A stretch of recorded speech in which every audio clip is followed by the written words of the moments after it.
Peuple gabonais, chers compatriotes, au nom du Parti national pour le travail et le progrès, recevez nos vœux les meilleurs pour l'année 2026. Que le Très-Haut, notre Dieu créateur, nous comble de ses bienfaits, qu'il nous donne la force de lutter contre les ténèbres qui, chaque jour, envahissent un peu plus notre pays et contre ceux qui ont des projets funestes pour le peuple. En effet, nos dirigeants présentent des signes d'incompétence et d'incohérence dans la gestion des biens communs depuis 3 ans et laissent présager des lendemains plus difficiles et incertains pendant les 6 prochaines années. Les discours creux et le populisme affiché ça et là pour entretenir l'illusion et l'espoir et la quasi-reconduction des mêmes personnalités au gouvernement en est une illustration. La rupture est consommée entre le président de la République et le peuple gabonais, car les deux ne voient plus les choses de la même manière.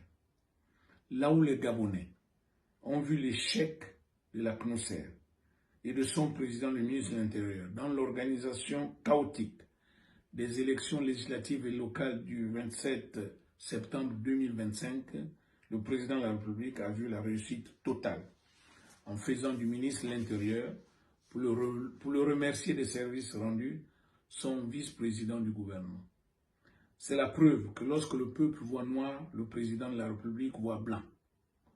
Nous ne partageons plus les mêmes valeurs. C'est ce déphasage entre le peuple et son président qui nous conduira vers des lendemains difficiles, car le président n'écoute plus son peuple. Le climat social très volatile en est une illustration, principalement dans le secteur éducation. Les travailleurs sont confrontés aux mêmes problèmes depuis des dizaines d'années et on leur servira les mêmes solutions précaires, le même bricolage. Les négociations en cours dans le secteur éducation ne sont qu'une parodie pour affaiblir les manifestants par les intimidations, les menaces et la corruption. La parole d'un homme est sacrée. Apprenons à faire ce qu'on annonce publiquement.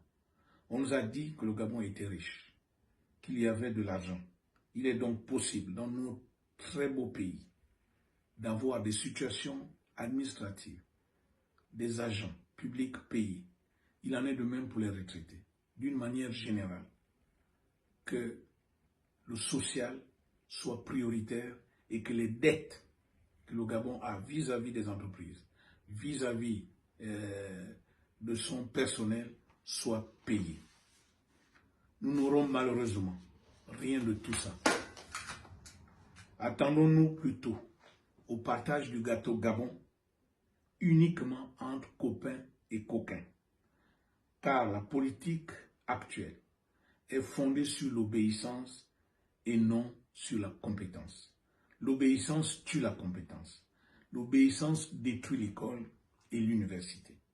Ce sont les plus obéissants qui sont récompensés et promus même s'ils sont médiocres. Toute notre administration est fondée sur l'obéissance, la peur et la redevabilité. La société d'obéissance ne supporte pas la liberté. Elle se complaît dans la pauvreté, son champ de recrutement. Notre choix, le choix du PNTP, est l'instauration d'une société gabonaise basée sur la compétence. Devant ce tableau sombre aux perspectives incertaines, ne cédons pas au défaitisme. La recrudescence des crimes rituels n'est pas le fait du hasard. Je voudrais à cette occasion adresser nos condoléances aux familles éprouvées qui ont perdu brutalement un proche dans des circonstances aussi douloureuses. Ces crimes rituels, dont nous ne voyons que la face visible de l'iceberg, ont des projets plus funestes pour le peuple. Ne prenons pas ce phénomène à la légère. On peut se poser beaucoup de questions et envisager toutes les hypothèses qu'on voudra sur ce que certains pourraient appeler le maboulisme ou la passivité des Gabonais. La véritable question est de savoir que devons-nous faire.